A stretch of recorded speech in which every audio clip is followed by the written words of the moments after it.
Hello everyone. Well, I did it. I bought my first mattress. And what was the selling point on that mattress? I'll tell you. 20-year warranty. I told myself if I was going to spend that kind of money on a mattress, I was going to use it for the full 20 years. And I did. That 20-year warranty expired yesterday, so now I'm on the hunt for a new mattress. There's so much information out there on mattresses right now, so much marketing, and it's hard to tell what is what. And there's only a few ways that I know that makes a good mattress. One of them being the bounce test. The people's elbow test.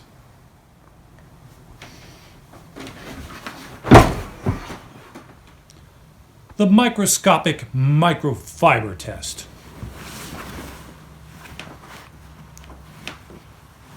You got springs, you got memory foam, you even now have mattresses that are delivered to you in a box. My mattress is orange. I will call it nectar. My mattress is purple. I will call it purple. I'm kidding. I have no idea if a mattress in the box is good for you or not. Maybe it has nothing to do with the mattress and everything to do with the pillow. What I do know is that I'm no longer concerned with the longevity of my warranty, but I am concerned about the longevity of my body and health. And for that, I go to the experts at Proactive Chiropractic. Hi everybody, I'm Dr. Andrew Cohen with Proactive Chiropractic. And today I wanted to answer a common question, which is how on earth do I choose a good mattress? Now, there are many reasons you would need to replace a mattress. Perhaps you just bought the cheapest thing possible a few years ago and it isn't holding up the way it should. Perhaps you bought something amazing 10 or 15 years ago and it just isn't supporting you the way it should. Or you ended up in a new relationship and you really need to upgrade your mattress game to make sure it accommodates both of you. And all three of those are common reasons for upgrading your mattress. So you may wonder now, how on earth are you going to pick the right mattress? Do you go to a showroom, lie on it for 10 or 15 minutes? Do you, who knows, jump on the mattress and see how well it rebounds you? Do you look at consumer reports? Do you read the research? And I have to tell you, it is flipping hard, to quote Napoleon Dynamite. It's flipping hard to figure out how to choose a mattress. Heather and I just went through this a few years ago, and so I'm going to give you the top few suggestions that we took home after the experience. So you would think, as a chiropractor who's studied mattresses, gotten tons of feedback, I probably talked to people about their mattress brand and the way that they sleep more than almost anyone, that I would be able to really nail it down. When in reality, I failed. And I failed 2 times miserably before I found the Goldilocks perfect mattress. So let me tell you a little bit about our process. The first mattress we got was a Sleep Number mattress. And I'm not trying to say that they are good or bad. I'm just mentioning. And the reason we purchased this one is because it was highly rated on Consumer Reports. And so when I'm purchasing a expensive household product, typically Consumer Reports is one of my go-tos. And we'd had a couple family members who swear by Sleep Number, and I've had patients tell me how much they love their Sleep Number. So I was thrilled when the mattress showed up a week or so after we picked it out in the showroom. But before long, we realized what we thought was one of our drivers for the Sleep Number, which is I'm mostly a side sleeper and Heather's mostly a back sleeper, wasn't entirely true. Even though that is the case, we both like a similar softness on our bed. And so the ability to have a variation side to side, we were within 3 out of 100. I think I was like a 38 and she was a 41. And so we were basically the same. And we didn't like the way when we sat on the bed, there was no rebound. I know a lot of people really like that, but for us, we just couldn't wrap our heads around it. And between that and the fact that it felt like a struggle to get up in the morning, we realized it was not the right mattress for us. So we returned that mattress. And then the next bed I found was one based on the literature. And I did a deep dive into what studies are showing what on mattresses, and we picked out this mattress which has a blend of springs, which is what we felt like we were missing from the first one, and latex, which absorbs the shock well, especially for back and side sleepers. And this is going to be the perfect mattress. 10 days, 15 days later, it shows up. We huff and puff and bring it into our bedroom with after the movers drop it off at the door, which whatever, that doesn't even make any sense. We get it into the bedroom, and then immediately the bedroom starts smelling like plastic. The latex was off-gassing, and I am told that over time that will go away and that it's more intense during your first month or so.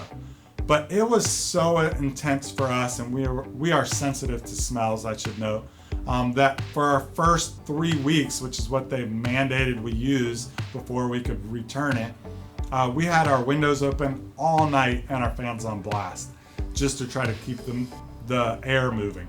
But it was so overwhelming, it was affecting our sleep, we ended up having to return it. And again, I've had people swear by this mattress and tell me how it was a life changer. The third mattress we got turned out to be perfect. It had springs, it didn't have anything inside of it that would off-gas. We used more natural fibers, and it turned out to be perfect. So again, I am not telling you the exact brands and such because I'm not trying to tell you one bed is better than the other. There's just a few things to keep in mind as you're going through this process. The first thing is, are you a back or a side sleeper? If you're a back sleeper, in general, back sleepers prefer a little bit more support. I'm not saying you need a hard bed. That's sort of an antiquated idea that a hard bed is what's going to keep you safe and out of the chiropractor's office. In reality, you do want it to absorb to support the curves in your spine. If you're a side sleeper, you want it to be softer and absorb you even more. So keeping that in mind is important as you're searching for your bed. So that might affect the pillow top or the ability to adjust the dial if you're thinking of like a sleep number. And then the other piece to keep in mind, which we haven't directly addressed, is the maneuvering. How I was alluding to, the delivery guys didn't want to come in the house. They dropped it at the front, and then we had to get it into our house. So keep that in mind. Some mattresses come in a smaller box nowadays, like think of a Casper or something like that. They come shipped, and then you open it up and the air sort of fills it up. Maybe that's the ideal for you if you're in a loft or a smaller space where you have to maneuver around stairs. So, or you just hire someone who can handle maneuvering a big mattress and a box spring. So those are the key pieces, but the most important piece, the one I really want to drive home, is that you are able to return it. Again, if you think about my story, we had to return 2 mattresses, and each time it cost somewhere between $250 and $300 to return it. That was something we were willing to swallow when we purchased it because we thought, hey, you're gonna have a mattress for at least 10 years. If you hate it because you're demoing a showroom mattress which has been laid on by thousands of people, and the one that shows up in your house is gonna feel really different, then that's a problem. So keep that in mind. Make sure that you're able to return it, that you understand the window that you're supposed to return it. Some say you have 90 days, some say you have to keep it for a month before you can return it. But keep that in mind based on how much space you have, because at one point we had to keep a mattress for 21 days, but we knew we couldn't sleep with it anymore. So we went and purchased another one. We moved that one into the hallway. It ended up being crazy town. We were like dodging it in our small house. And so anyway, those are the key things for you to keep in mind as you're searching for a mattress. The first one is, are you a back or a side sleeper? In general, back sleepers like a little bit harder surface, but don't get carried away. Number 2 is this a mattress that you can maneuver, or you can hire someone to maneuver into your house relatively easy to get it where you want it. The last thing I want is for you to get injured trying to move a new mattress that's supposed to support your spine and get hurt doing that. And then the last piece is that you can return it. So keep that in mind. Good luck out there trying to find the perfect mattress. And I'm going to keep putting out good tips for you, trying to keep you healthy and happy. So make sure you just click that little subscribe button, and we're going to keep trying to answer your comment questions. Thanks so much. Take care. Bye. Juno, I haven't slept in weeks. I've tried everything. Maybe it's my mattress. Do you think it's my mattress? Can you help?